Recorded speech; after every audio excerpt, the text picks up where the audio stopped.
My wife accidentally sent my daughter's school lunchbox to me. I jokingly showed my colleague who was an ex-doctor. He turned pale and said, "Get your daughter and go to the hospital immediately." "Why?" I asked. "I can't explain now, it's horrible. Do as I say or your daughter won't survive." What I discovered at the hospital left me speechless. Chapter 1. The mix-up. Jonathan Clayton adjusted his tie as he walked through the gleaming corridors of Clayton Industries, the tech consulting firm he'd built from nothing over the past 15 years. At 38, he'd achieved everything he'd dreamed of as a kid from the wrong side of Detroit. Success, respect, and most importantly, a family he'd die for. His phone buzzed with a text from his wife Christy. "Oops. Grabbed your briefcase by mistake. Emma's lunchbox is in your car." "Sorry, honey." Jonathan chuckled, shaking his head. Even after 8 years of marriage, Christy still had that scattered, endearing quality that had first attracted him. She was nothing like the calculating business partners he dealt with daily. She was warm, spontaneous, and completely devoted to their daughter Emma. He'd met Christy Shelton at a charity gala 5 years after his first wife died in a car accident. Christy was volunteering, radiant in a simple blue dress, genuinely caring about the cause rather than networking like everyone else. She'd been a breath of fresh air after years of grief and loneliness. When she'd accepted his proposal after just 6 months of dating, Jonathan felt like the luckiest man alive. Now, with 10-year-old Emma healthy and happy, and his business thriving, life felt perfect. Too perfect, sometimes. Jonathan had learned early that good things didn't last forever, but he pushed those thoughts aside. This was different. This was his family. "Mr. Clayton?" His assistant knocked on his office door. "Your 11 o'clock is here. Send them in, Marie." Jonathan pulled Emma's bright pink lunchbox from his briefcase. Smiling at the unicorn stickers she'd plastered all over it. He'd drop it off at her school after lunch. His meeting with Kenneth Lynch was supposed to be routine, discussing the security systems for Kenneth's new private practice. Kenneth had been one of the best trauma surgeons in the city before a malpractice lawsuit forced him to retire early. Now he was starting a concierge medical service for wealthy clients, the kind who valued discretion above all else. "Jonathan." Kenneth entered with his characteristic firm handshake. At 52, he still carried himself with the confidence of a man who'd saved thousands of lives. "Good to see you. How's the family?" "Can't complain. Emma's growing like a weed. And Christy's talking about redecorating the kitchen again." Jonathan gestured to the lunchbox on his desk. "Speaking of Emma, Christy accidentally packed this in my briefcase this morning." Kenneth's expression changed instantly. The color drained from his face as he stared at the lunchbox, his hands trembling slightly. The transformation was so dramatic that Jonathan felt a chill run down his spine. "Kenneth? What's wrong?" Kenneth stepped closer to the desk, his medical training kicking in as he examined the lunchbox without touching it. "Jonathan, I need you to listen to me very carefully. Don't let anyone else touch this. Don't open it. We need to get Emma and go to the hospital immediately." "What are you talking about?" "It's just a lunchbox. I can't explain everything right now, but your daughter's life may be in danger. That residue around the zipper, I've seen it before. It's not food. Trust me, Jonathan. I may have lost my license, but I haven't lost my ability to recognize poison." The word hit Jonathan like a physical blow.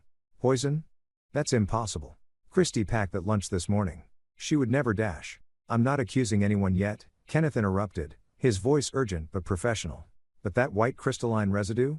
It's consistent with arsenic compounds. Old school poison. Tasteless. Odorless when properly prepared. If someone's been introducing small doses over time." Jonathan's mind raced. Emma had been tired lately, complaining of stomach aches. Christy had taken her to 3 different doctors, all of whom said it was just a growth phase or stress from school. But what if it wasn't? "We called the police," Jonathan said, reaching for his phone. "Not yet." Kenneth grabbed his wrist. "If I'm right about what I'm seeing, this has been going on for months, maybe longer. Whoever's doing this is smart, patient, and has access to Emma regularly. We need evidence, and we need Emma safe first. One wrong move, and they could escalate." Jonathan felt his world tilting. Everything he thought he knew, everything he trusted, suddenly felt uncertain. But Kenneth was right about one thing. Emma's safety came first. "What do? We go to the hospital. I have a friend in toxicology who owes me a favor. We run blood tests on Emma, have this lunchbox analyzed properly. Once we know for sure what we're dealing with, we plan our next move." Jonathan grabbed his keys, his mind already shifting into the focused, strategic mode that had made him successful in business. But this wasn't about profit margins or market share. This was about his daughter's life. As they headed for the elevator, Jonathan couldn't shake the feeling that his perfect life was about to shatter into a million pieces. And somewhere in the back of his mind, a terrible suspicion was beginning to form, one he wasn't ready to face yet. Chapter 2 The Diagnosis Emma Clayton sat on the hospital bed swinging her legs and chattering excitedly about the cool machines in the emergency room. At 10 years old she possessed Jonathan's quick wit and curiosity but thankfully hadn't inherited his tendency to worry about everything. To her this was an adventure. Daddy, why did you come get me from school? Mrs. Peterson said there was a family emergency, but everyone looks fine. Emma's bright eyes darted between Jonathan and Kenneth, who was speaking quietly with Dr. Lynette Levy, the hospital's head of toxicology. Jonathan forced a smile, running his fingers through Emma's dark hair. Just wanted to make sure you're feeling okay, sweetheart. You've been tired lately, remember? Sometimes Daddy worries too much. That's what Mommy always says. Emma giggled. She says you'd wrap me in bubble wrap if you could. The innocent comment hit Jonathan like a dagger. Christy, his loving, devoted wife who fussed over Emma constantly, took her to every doctor's appointment, prepared her meals with obsessive care. The same woman who had packed the lunchbox that Kenneth believed contained poison. Drive. Levy approached with a clipboard and a gentle smile. She was a woman in her early 40s with kind eyes and the demeanor of someone who delivered difficult news many times. Emma, we're going to do some quick tests, okay? Just like when you donate blood at the school blood drive, but even easier. As the medical staff worked efficiently around his daughter, Jonathan's phone buzzed with another text from Christy. How was your meeting with Kenneth? Pick up some milk on the way home. Emma's favorite cereal for tomorrow. Glass of milk. The casual normalcy of the message made Jonathan's stomach turn. Either his wife was an innocent woman going about her daily routine, or she was a sociopath capable of poisoning their daughter while texting about breakfast cereal. Kenneth returned from his conversation with Dr. Levy, his expression grim. We'll have preliminary results in an hour. I've also asked them to test the contents of the lunchbox. Jonathan, we need to talk privately. They stepped into the hallway, away from Emma's cheerful chatter. Kenneth's medical training was evident in how he delivered information. Clinical, precise, but not without compassion. I've been thinking about Emma's symptoms over the past few months. The fatigue, stomach issues, the intermittent nausea that doctors couldn't explain. If someone has been administering small doses of arsenic over time, it would cause chronic arsenic poisoning. The symptoms would be subtle at first, easily dismissed as childhood illnesses or stress. But why? Jonathan's voice was barely above a whisper. Why would anyone want to hurt Emma? She's just a kid. That's what we need to hurt Emma? She's just a kid. That's what we need to figure out. But Jonathan, I need to ask you some difficult questions. Who has regular access to Emma's food? Who prepares her meals? Christy does most of the cooking. But she loves Emma like her own daughter. They're incredibly close. Even as he said the words, Jonathan realized how naive they sounded. He was a man who'd built his career on analyzing data, spotting patterns others missed, yet he'd been blind to what might be happening in his own home. What about life insurance? Financial arrangements if something happened to Emma or you? Jonathan's blood ran cold. Emma's my sole heir if something happens to me. The business, the house, everything. Christy would be the guardian of the estate until Emma turns 18, but... He trailed off as the implications hit him. But if Emma died before reaching majority, who would inherit? Christy. The word came out like a confession. As my wife, she'd inherit everything if Emma wasn't alive to claim it. Kenneth nodded grimly. We're talking about millions, aren't we? Closer to 20 million, between the business valuation and assets. Jonathan felt sick. But Kenneth, you don't understand. Christy isn't some gold digger. She signed a prenup that gives her almost nothing if we divorce. And she's been the perfect stepmother to Emma. She was there for every scraped knee, every school play, every nightmare. The perfect stepmother, Kenneth repeated thoughtfully. Jonathan, in my years as a trauma surgeon, I learned that the most dangerous people are often the ones who appear most caring. They understand how to manipulate trust, how to be above suspicion. Dr. Levy approached with a tablet in her hands, her expression confirming Jonathan's worst fears. Mr. Clayton, I'm afraid we have concerning results. Emma's blood shows elevated levels of arsenic consistent with chronic exposure. The levels aren't immediately life-threatening, but they indicate regular ingestion over several months. The hallway seemed to spin around Jonathan. His perfect family, his beautiful life, it was all built on a lie. Somewhere in his home, someone he trusted had been slowly murdering his daughter. The lunchbox contents also tested positive for arsenic compounds mixed into what appears to be homemade cookies, Dr. Levy continued. We'll need to report this to the authorities and keep Emma under observation. No, the word came out harder than Jonathan intended. Doctor, I appreciate your concern, but I need time to handle this properly. Emma's safety is my priority, but if we involve police now without solid evidence, we risk tipping off whoever's doing this. Kenneth placed a hand on Jonathan's shoulder. He's right, Lynette. If this is domestic, and the perpetrator gets spooked, they might escalate or disappear. We need to be strategic. Dr. Levy looked uncomfortable, but nodded. I can keep Emma for observation under the guise of investigating her chronic fatigue. That gives you maybe 48 hours before I'm legally required to involve Child Protective Services. 48 hours to prove his wife was trying to kill his daughter. 48 hours to protect Emma while gathering evidence that could send Qley to prison for attempted murder. As Jonathan looked through the window at Emma, who was now coloring in a hospital coloring book and humming softly to herself, he felt something cold and determined settle in his chest. The loving husband and father was still there, but underneath, the ruthless businessman who'd clawed his way out of poverty was awakening. Qley had made a fatal mistake. She'd threatened his daughter. And Jonathan Clayton never lost when something truly mattered. Chapter 3, the investigation begins. Jonathan sat in his BMW outside Emma's school, watching other parents pick up their children. Normal parents with normal problems. Homework battles, soccer practice, what to make for dinner. He envied them their ignorant bliss. His phone showed 3 missed calls from Qley and a string of increasingly worried texts. Where are you guys? Emma's not at school. Jonathan, please call me back. I'm scared. The school said you picked Emma up for a medical emergency? Call me now. He'd have to face her soon, but first he needed to understand what he was dealing with. Kenneth had been right about being strategic. If Qley was guilty, she was intelligent enough to have covered her tracks carefully. He needed evidence, not suspicions. His phone rang. Kenneth. I'm at my old hospital running the blood work through additional tests, Kenneth said without preamble. Jonathan, this is worse than we thought. The arsenic levels suggest administration over at least 6 months, possibly longer. This isn't impulsive. This is planned, methodical murder. 6 months. Jonathan's grip tightened on the steering wheel. 6 months ago was when Qley had suggested they increase Emma's life insurance policy. Just to be safe, she'd said, given your family history of heart disease. There's something else. I had a friend in the ME's office pull some records. Do you remember Qley's first husband? Jonathan's blood chilled. She told me he died of a heart attack. She was widowed when we met. Gerald Shelton, age 34, died of sudden cardiac arrest. But here's the interesting part. Cardiac arrest can be induced by arsenic poisoning if administered in larger doses. The symptoms mimic heart failure. The pieces were falling into place with horrifying clarity. She's done this before. It gets worse. Gerald had a substantial life insurance policy. Qley collected $200,000 after his death. No autopsy was performed because he'd been seeing a cardiologist for chest pains in the weeks before his death. Jonathan closed his eyes, remembering how Qley had tearfully told him about her first husband's sudden death, how she'd been so young and scared. He'd held her as she cried, promised her she'd never have to face loss alone again. I've been such a fool, he whispered. No, you've been a loving husband and father. She's good at this, Jonathan. Probably been perfecting her technique for years. But she made a mistake with Emma. Arsenic poisoning in children presents differently than adults. The symptoms were harder to mask. Jonathan's phone buzzed with an incoming call from Qley. He declined it, his mind racing through the implications. Kenneth, if she's been poisoning Emma for 6 months, why accelerate now? Maybe she's getting impatient. Maybe she's worried about being caught. Or maybe she's planning to move on to you next and needs Emma out of the way first. The thought sent ice through Jonathan's veins. How many nights had Qley brought him coffee in bed? How many home-cooked meals had he praised her for?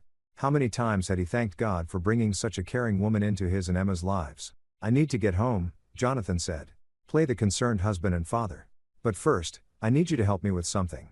Anything. I want surveillance equipment. Cameras, recording devices. I need to document everything she does from now on. And I need it tonight. Jonathan, that's risky. If she finds the equipment, she won't. I've been installing security systems for 15 years. I know how to hide cameras. But I need more than that. I need to understand her entire plan. 20 minutes later, Jonathan walked through the front door of his suburban home, a monument to everything he'd worked to build. The hardwood floors Qley had insisted on, the kitchen island where she prepared family meals, the family photos lining the hallway. It all felt like stage dressing for an elaborate performance. Jonathan. Thank God. Qley rushed to him, tears streaming down her face. At 32, she was still beautiful in the way that had first caught his attention. Blonde hair, bright blue eyes, the kind of wholesome prettiness that screamed trustworthy. Where's Emma? What happened? The school wouldn't tell me anything. Her performance was flawless. If Jonathan hadn't seen the blood test results himself, he might have believed her panic was genuine. She's fine, he said carefully, watching her face for any tells. Just some routine tests Dr. Matthews wanted to run. She's staying overnight for observation. Observation for what? Qley's eyes widened. Jonathan, you're scaring me. Is Emma sick? Is it serious? They think it might be a vitamin deficiency causing her fatigue. Nothing life-threatening, but they want to run a full panel. The lie came easily, honed by years of negotiations where revealing too much meant losing leverage. Relief flooded Christie's face, quickly followed by what looked like genuine maternal concern. A vitamin deficiency? But I've been so careful with her nutrition. I give her supplements every morning with breakfast. Supplements. Jonathan filed that detail away. The doctor said sometimes kids don't absorb vitamins properly. It's not your fault, honey. Christie threw her arms around him, and Jonathan had to resist the urge to pull away. Her familiar perfume, the softness of her hair against his cheek, everything that once comforted him now felt like a trap. I was so scared something had happened to her, Christie whispered. I can't imagine life without Emma. She means everything to me. The words were perfect, exactly what a loving stepmother should say. But Jonathan heard them differently now, not as expressions of love, but as lies designed to maintain her cover. That night, after Christie had gone to bed early with a stress headache, Jonathan worked methodically through the house. Tiny cameras went into picture frames, recording devices into air vents, motion sensors in areas where Christie prepared food. By morning, every room would be under surveillance. He saved Emma's room for last. Standing in the doorway, looking at the bed where his daughter should be sleeping safely, Jonathan felt a rage unlike anything he'd ever experienced. Christie hadn't just betrayed him, she'd threatened the only thing in his life that mattered more than breathing. As he installed the final camera behind Emma's bookshelf, Jonathan made a silent promise to his daughter. Christie thought she was dealing with a grieving widower, desperate for companionship and easily manipulated. She had no idea she'd chosen to prey on someone who'd fought his way out of poverty through sheer determination and strategic thinking. The loving husband act would continue until he had enough evidence to destroy her completely. But underneath, Jonathan Clayton was preparing for war. Chapter 4, Gathering Evidence. The next morning, Jonathan sat across from Christie at their breakfast table, studying the woman he'd shared a bed with for 8 years. She moved through her morning routine with practiced efficiency, coffee brewing, eggs frying, toast browning to perfection. The picture of domestic tranquility. I thought I'd bring Emma some homemade cookies when we visit her today, Christie said, pulling ingredients from the pantry. The chocolate chip, one she loves. Jonathan nearly choked on his coffee. The same cookies that had tested positive for arsenic. That's thoughtful of you, he managed. But the hospital has pretty strict rules about outside food. Something about allergies and contamination. Oh, Christie's hand froze on the flour canister for just a fraction of a second. Of course. I should have thought of that. The micro-expression was so brief that Jonathan might have missed it if he hadn't been watching carefully. Disappointment. Frustration. The look of someone whose plan had been thwarted. Maybe we could stop at the gift shop instead, Jonathan suggested. Get her some magazines or a stuffed animal. Christie's smile returned instantly. Perfect idea. You know how much she loves those silly unicorn toys. After breakfast, Jonathan kissed Christie goodbye and headed to the office, leaving her to her daily routine. But instead of going to Clayton Industries, he drove to a parking garage 6 blocks away where Kenneth was waiting with a laptop and surveillance equipment. The cameras are active, Jonathan said, settling into the passenger seat of Kenneth's sedan. We should be able to monitor everything she does. Kenneth pulled up the surveillance feed on his laptop. Multiple screens showed different angles of the Clayton house, kitchen, living room, Emma's bedroom, even the garage. This feels wrong, spying on your own wife. She's not my wife, Jonathan said grimly. She's a predator who's been living in my house, sleeping in my bed, and slowly murdering my daughter. Whatever feelings I had for the woman, I thought she was died yesterday. On the screen, they watched Christie move through the house, tidying up with mechanical precision. Nothing unusual until she entered Emma's room and sat on the bed, holding one of Emma's stuffed animals. Look at her face, Kenneth murmured. Christie's expression had changed completely. Gone was the warm, maternal smile she always wore around Jonathan and Emma. In its place was something cold, calculating.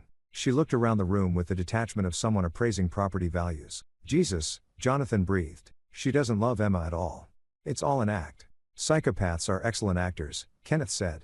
They study normal emotional responses and mimic them perfectly, but when they think no one's watching. Christie stood and moved to Emma's dresser, pulling out clothes and holding them up as if checking sizes. Then she opened Emma's jewelry box, a small wooden carousel that played a tinny version of Fur Elise, and examined the contents with the same calculating expression. She's inventorying, Jonathan realized. Like she's planning what to do with Emma's things after. His phone rang, interrupting the thought. The caller ID showed Detective Stuart Ray, a contact he'd worked with on corporate security matters. Jonathan had called him earlier, asking for an unofficial consultation. Stuart. Thanks for calling back. Jonathan, I got your message about needing advice on a sensitive family matter. Can you be more specific about what kind of help you need? Jonathan glanced at Kenneth, who nodded encouragingly. I have reason to believe someone close to my family is planning to harm my daughter. I need to know what kind of evidence would hold up in court. There was a pause. Jonathan, if you have credible threats against a minor, you need to report this immediately. I can have a patrol car at your house in 10 minutes. You need to report this immediately. I can have a patrol car at your house in 10 minutes. It's more complicated than that. The person I suspect has been very careful, very methodical. If we move too fast, we might not have enough evidence for a conviction. Are we talking about domestic violence? Child abuse. Attempted murder, Jonathan said quietly. Poisoning. Another pause, longer this time. Jesus, Jonathan. Who are we talking about here? My wife. The silence stretched until Jonathan wondered if the call had dropped. Finally, Stewart spoke, his voice carefully professional. Jonathan, accusations of spousal murder are serious. Extremely serious. The evidence standards are high, and if you're wrong, I'm not wrong. I have blood tests showing arsenic in my daughter's system and food samples testing positive. What I don't have is proof of who's been administering it. Then we need video evidence, documented patterns of behavior, financial motives clearly established. And Jonathan, we need to be absolutely certain. False accusations in a case like this can destroy lives. What about surveillance? If I can document her preparing poisoned food, obtained legally, with proper chain of custody, that would be significant. But you'd need to catch her in the act, and you'd need witnesses who could testify to what they observed. After ending the call, Jonathan stared at the surveillance monitor. Christy had moved to the kitchen and was preparing what looked like a grocery list. The normalcy of the scene was surreal. We need her to try again, Jonathan said suddenly. To poison Emma's food. Kenneth looked alarmed. Jonathan, that's incredibly dangerous. If something goes wrong, Emma's not coming home until we have solid evidence. But Christy doesn't know that. As far as she knows, Emma will be discharged today or tomorrow. She'll want to continue her plan. And if she doesn't take the bait? Jonathan's expression hardened. Then I'll make sure she does. Christy married me for my money, Kenneth. She's been patient, methodical, but she's also greedy. If I can make her believe she needs to accelerate her timeline. What are you thinking? I'm going to tell her I'm changing my will. That I'm concerned about Emma's health and want to set up a trust that bypasses Christy entirely if something happens to both Emma and me. Make her think her window of opportunity is closing. Kenneth shook his head. You're playing with fire, Jonathan. If she feels cornered, she might do something desperate.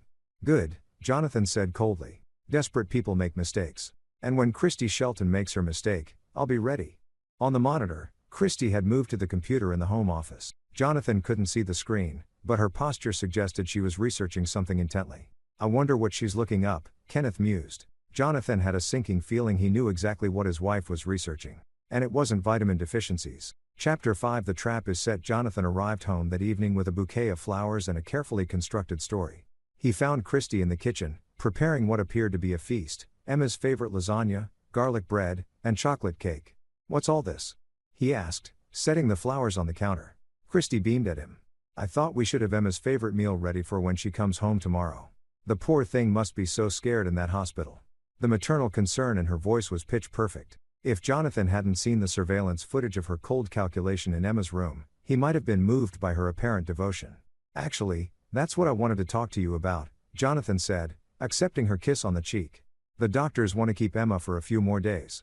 They're concerned about some irregularities in her blood work. Christy's face crumpled with worry. Irregularities? What kind of irregularities? Jonathan, you're not telling me everything, are you? It's probably nothing serious. Jonathan lied smoothly. But it got me thinking about our future, about making sure Emma's protected no matter what happens. He moved to the wine rack and selected a bottle of Christy's favorite Chardonnay, playing the part of the thoughtful husband. I called Gerard Spence today. I want to update my will. Christy went very still. Updated how? Well, with Emma having health issues, I want to make sure there are provisions in place if something happens to her before she reaches adulthood. Jonathan washed his wife's face carefully as he opened the wine. I'm thinking about setting up a charitable trust. If Emma doesn't survive to inherit, the money goes to children's hospitals instead of. He let the sentence hang, pretending to catch himself before saying something hurtful. Instead of me. Christy finished, her voice barely above a whisper. Christy, that's not what I meant. I just want to make sure Emma's memory is honored if the worst happens. You understand, right? The mask slipped for just a moment. Jonathan caught a flash of something vicious in his wife's eyes before she composed herself. Of course I understand. Emma should always come first. But Jonathan could see the wheels turning behind her perfect smile. He'd just threatened everything she'd been working toward for 6 months. If Emma died now, Christy would get nothing. She needed Emma alive long enough for Jonathan to die first. Or she needed to escalate her timeline dramatically. When are you meeting with Gerard? Christy asked casually as she stirred the sauce for the lasagna. Tomorrow afternoon. I figured I'd sign the updated will and then visit Emma afterward. Maybe you could come with me to see her. Of course. I miss her so much. Christy's voice was thick with false emotion. I just want her home and healthy. That night, Jonathan lay in bed listening to Christy's breathing, wondering how many nights he'd slept next to a murderer without knowing it. When he was certain she was asleep, he slipped quietly from the bedroom and checked his surveillance setup. Kenneth had positioned himself in a van across the street, monitoring the feeds and recording everything. Jonathan sent him a text, Phase 1 complete. She took the bait. The response came immediately. Jonathan, please be careful. If she tries to poison you too. Jonathan had considered that possibility. Christy might decide that eliminating him first would be more efficient than continuing to slowly kill Emma. But he was counting on her methodical nature. She'd spent months perfecting Emma's poisoning. She wouldn't want to risk a different approach with him unless she was desperate. The next morning, Christy was unusually attentive. She made his favorite breakfast, kissed him goodbye twice, and reminded him to give Emma her love. The performance was flawless, but Jonathan noticed she'd prepared an extra lunch, a thermos of soup, in case Emma's feeling up to eating something from home. The hospital really doesn't allow outside food, Jonathan reminded her. I know, but maybe the nurses would make an exception?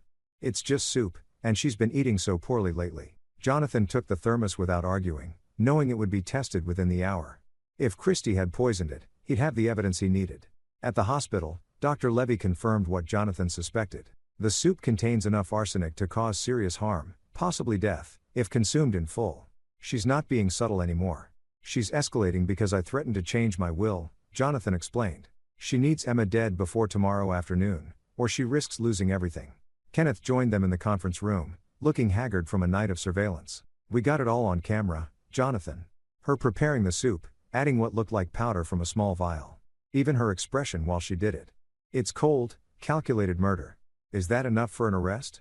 Dr. Levy asked. It's enough for charges, Kenneth replied. But Jonathan, once we move on this, there's no going back. Are you sure you're ready? Jonathan looked through the window at Emma, who was reading in her hospital bed, completely unaware that her stepmother had been systematically trying to kill her for months. His daughter looked pale and tired, but alive. Safe. I've been ready since the moment I found out what she was doing to Emma, he said quietly. But I want to make sure she can never hurt another child. We need her to confess, to admit what she did to her first husband too. How do you plan to make that happen? Jonathan's smile was cold and predatory. By giving her exactly what she thinks she wants, he pulled out his phone and dialed home. Christy answered on the first ring. Jonathan? How's Emma? Did she like the soup? Christy, you need to come to the hospital immediately. Something's happened. Panic flooded her voice. What? What's wrong? Is Emma okay? Just get here as fast as you can. Room 314 in the pediatric wing.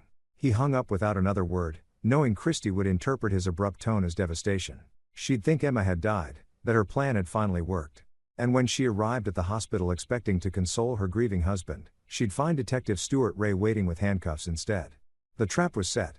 Now all Jonathan had to do was watch his wife walk into it.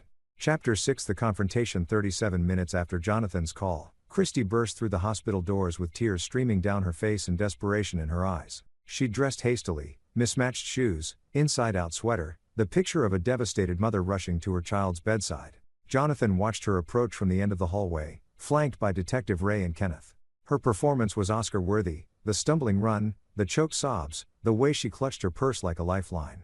If he didn't know better, he might have believed she was genuinely terrified for Emma's well-being. Jonathan.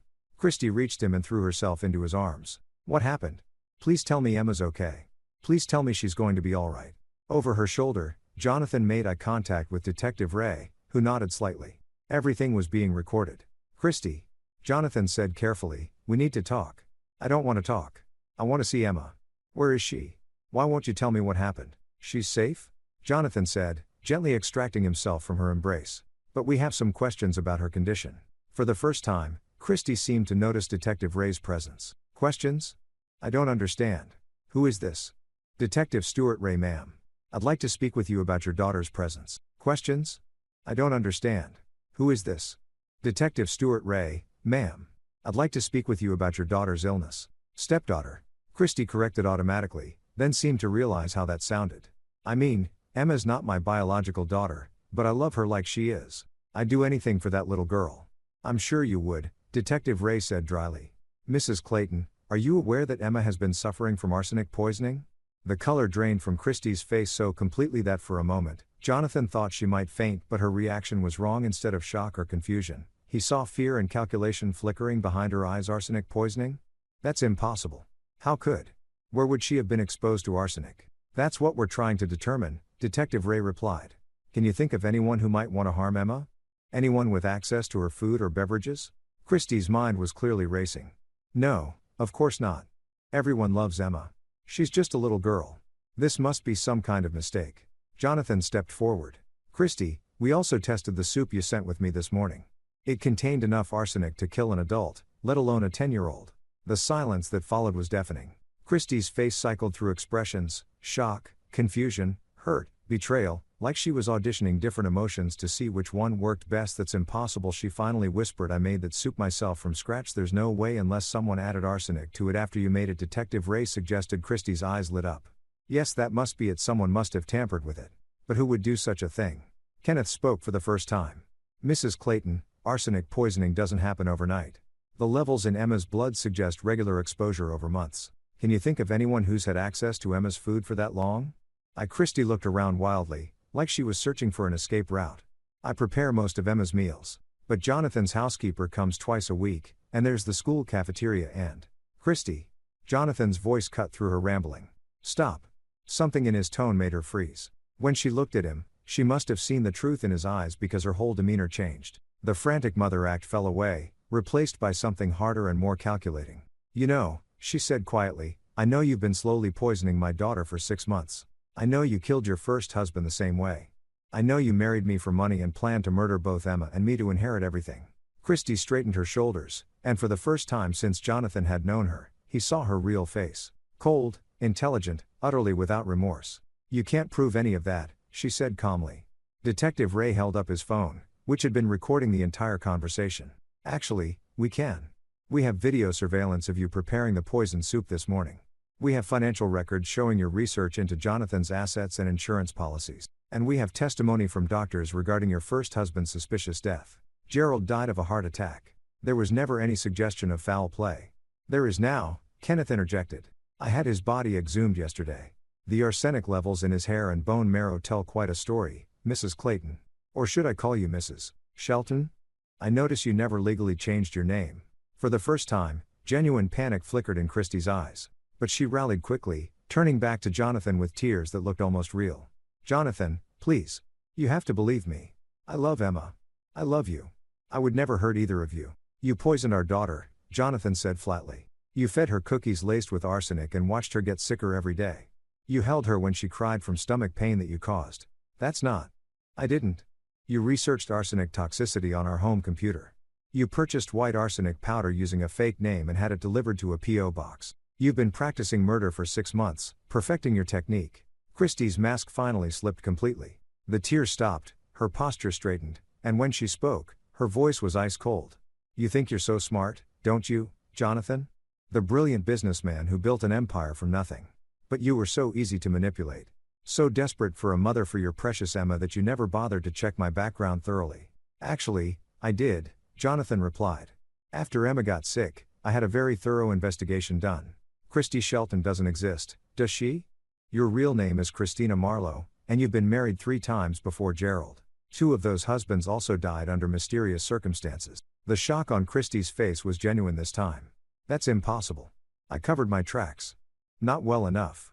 Did you really think I'd build a successful business by being careless? I know about Robert Martinez in Phoenix, who died of a heart attack at 31. I know about David Kim in Seattle, who had a fatal allergic reaction to shellfish he'd never been allergic to before. I know about the insurance money you collected each time. Detective Ray stepped forward with handcuffs.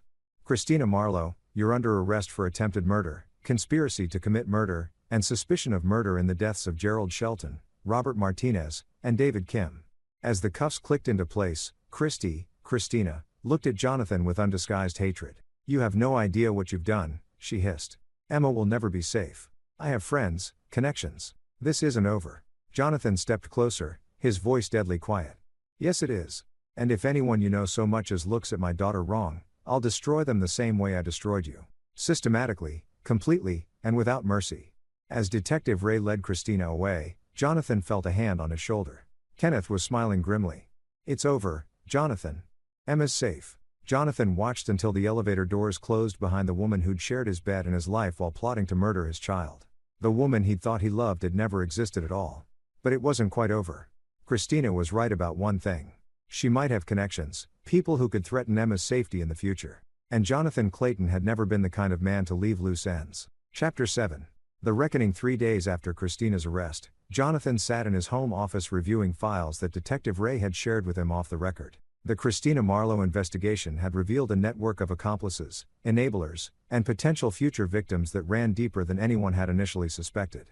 Emma was home now, her color returning as the arsenic slowly left her system. She'd asked surprisingly few questions about Christie's sudden absence, accepting Jonathan's explanation that her stepmother had been sick and needed to go away for treatment. Children, Jonathan had learned, were remarkably adaptable when their world became safer.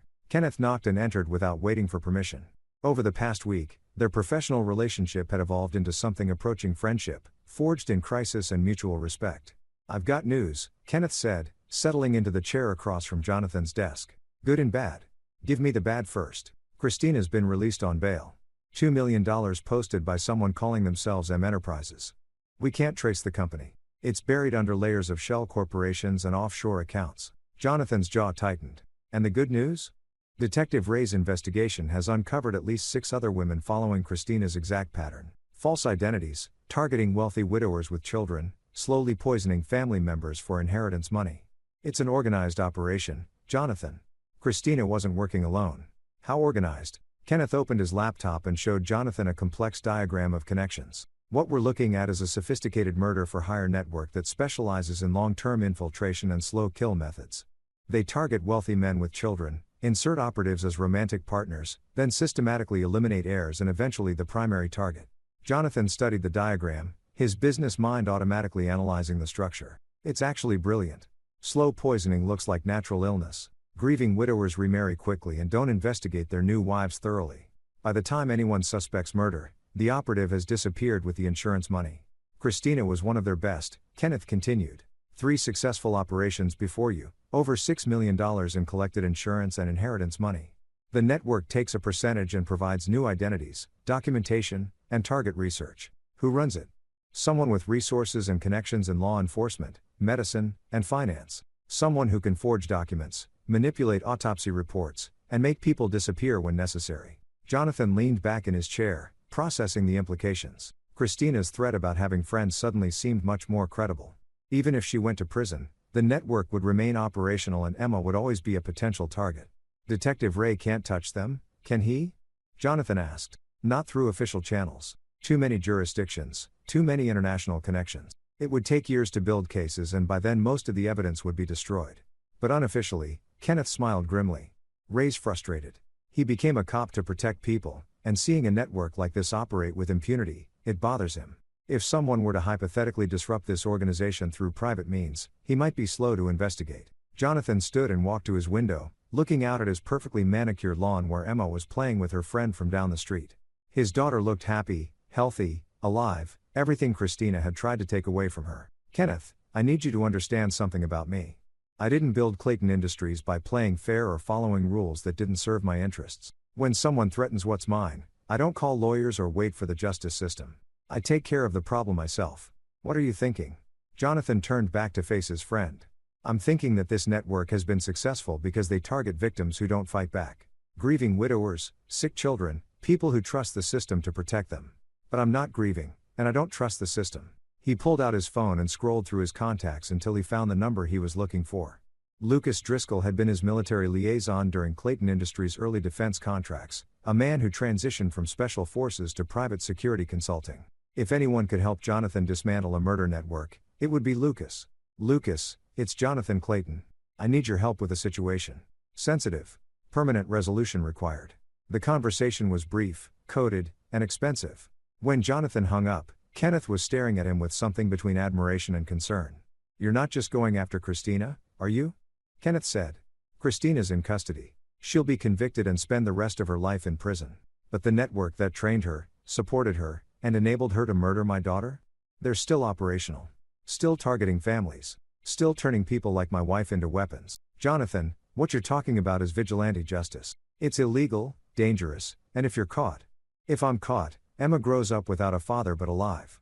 If I do nothing, she grows up looking over her shoulder for the rest of her life, never knowing when the next Christina might show up.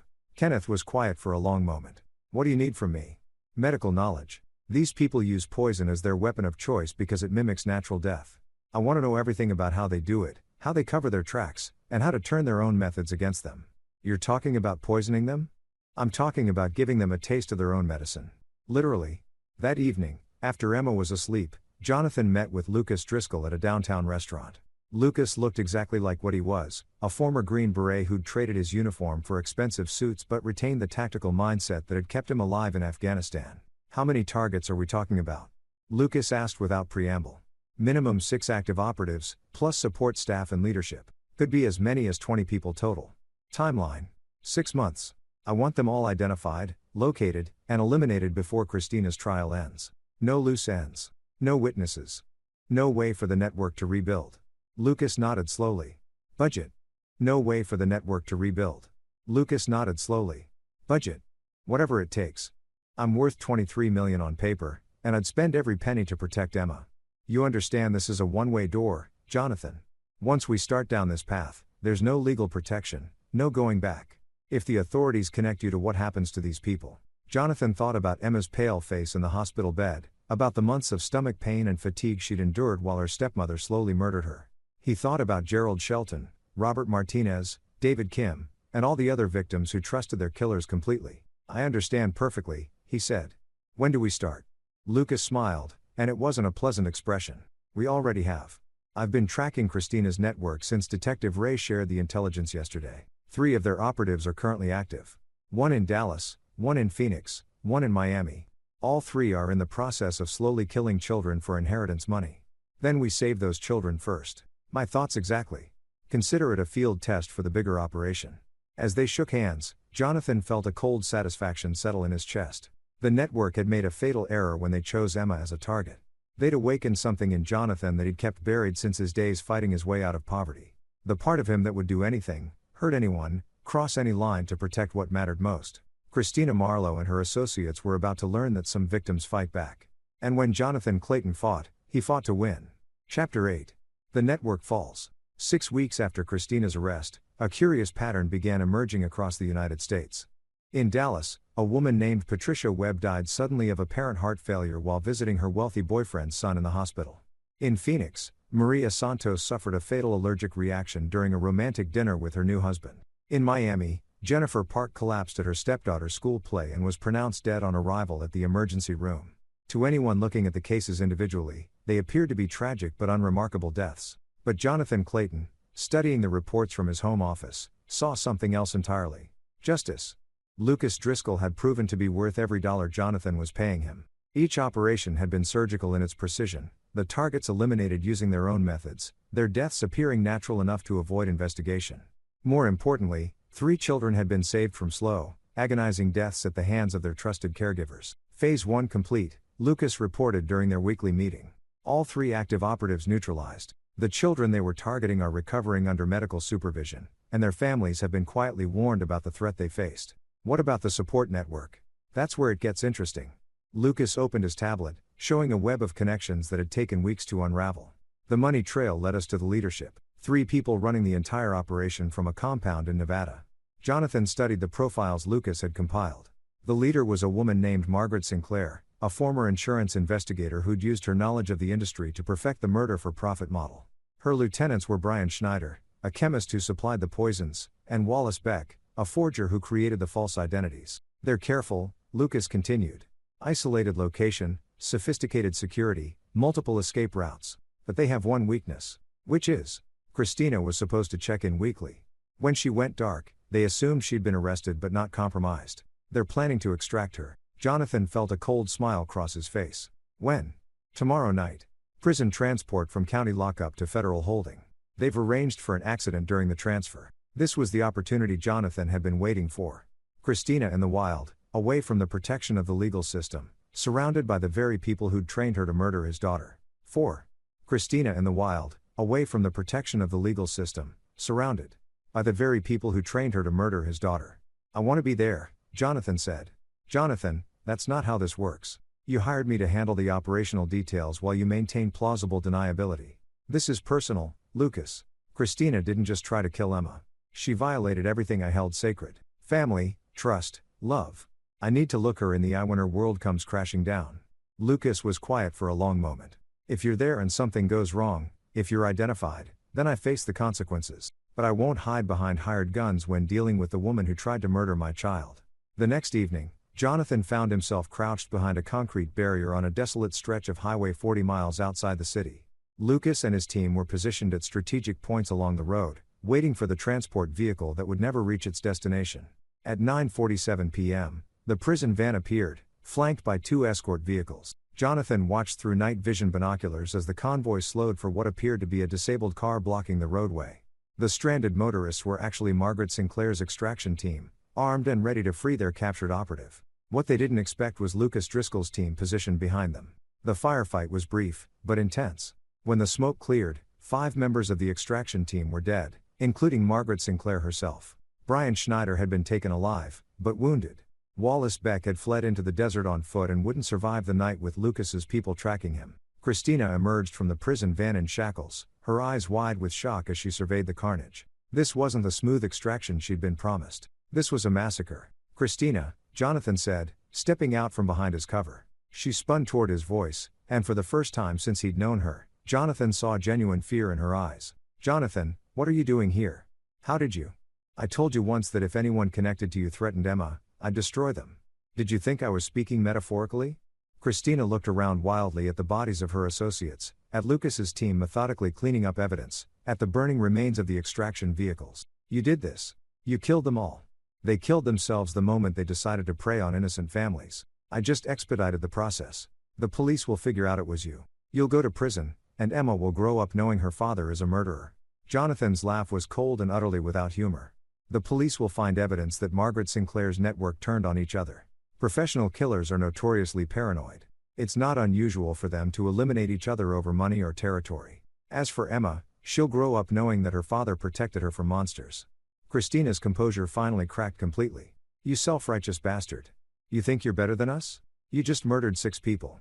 I eliminated 6 parasites who made their living destroying families. There's a difference. Lucas approached, carrying a small vial of clear liquid. We found this in Sinclair's vehicle. Medical-grade arsenic compound. Same formula Christina used on Emma. Poetic justice. Jonathan took the vial, weighing it in his palm. The same poison that had nearly killed his daughter, refined and purified by the network that had created Christina. No, he said finally. That would be too quick, too merciful. Christina's going to spend the next 40 years in federal prison, knowing that everyone she trusted is dead and that the empire she helped build has been completely destroyed. Death would be a kindness she doesn't deserve. He handed the vial back to Lucas. Make sure this gets to Detective Ray, along with all the evidence we've collected about the network's operations. Let the families of their victims have closure.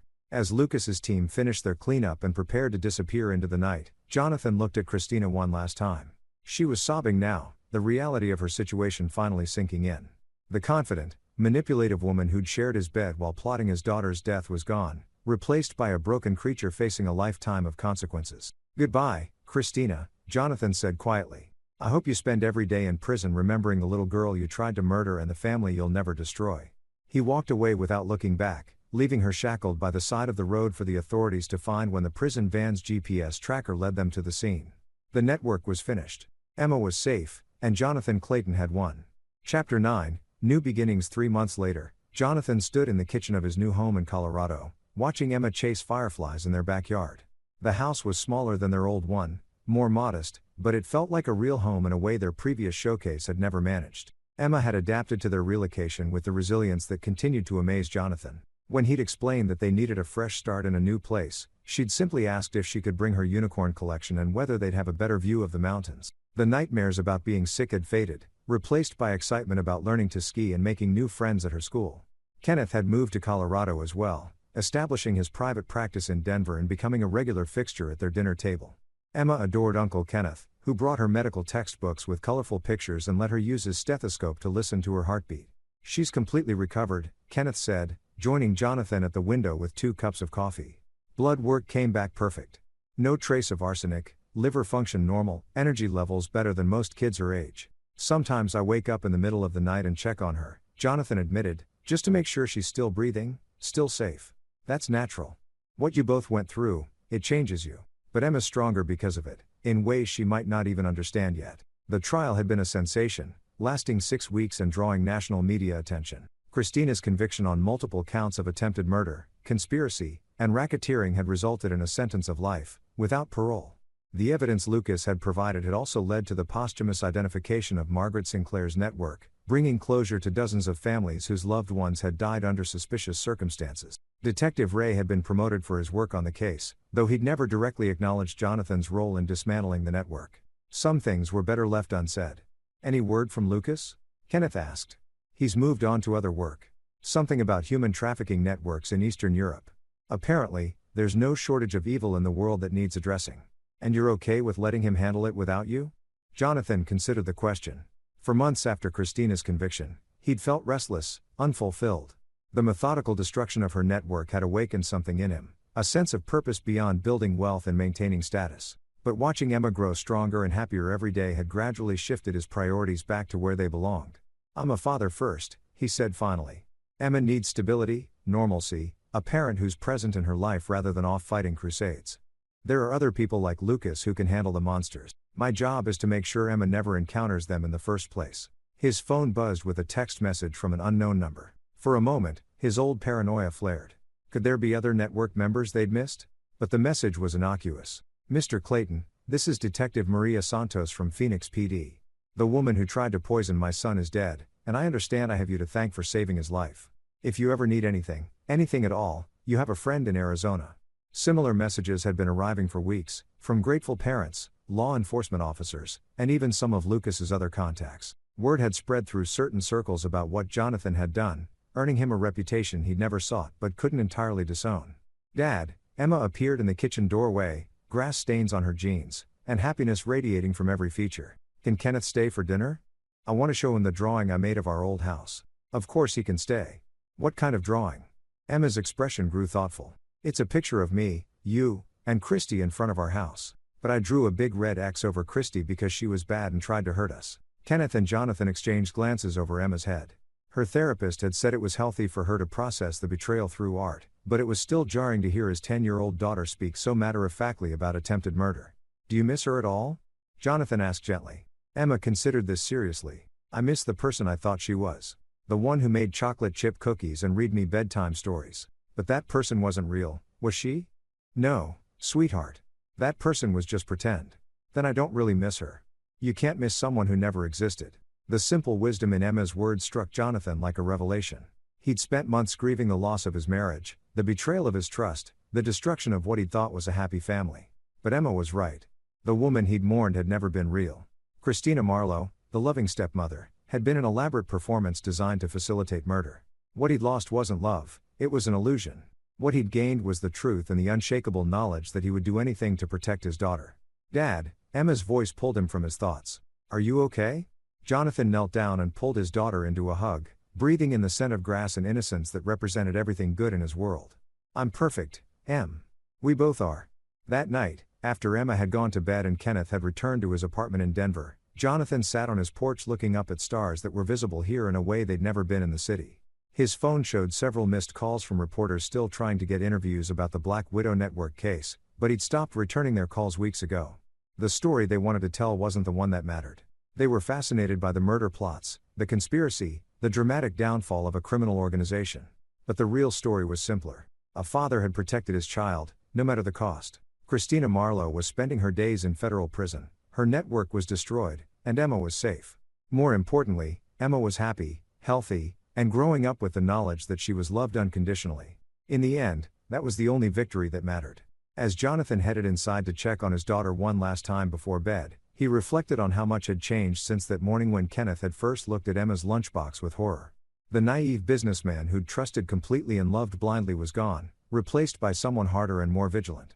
But as he watched Emma sleep peacefully, surrounded by stuffed animals and drawings of their new life, Jonathan knew he wouldn't change a thing. The price of protecting his daughter had been steep. His innocence, his trust, perhaps even his soul. But Emma's life, Emma's future, Emma's happiness were worth any sacrifice. The monsters were gone. The family was safe. And Jonathan Clayton had learned that sometimes the greatest love requires the darkest actions. It was a lesson he hoped he'd never have to apply again, but one he'd carry for the rest of his life. When someone threatens your family, you don't call the police, you don't wait for justice, and you don't show mercy. You simply win. This is where our story comes to an end. Share your thoughts in the comments section. Thanks for your time.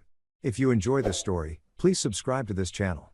As many followers, and some people would tear it apart so much that they took out like the real meaning of it and they would make it into whatever they were feeling.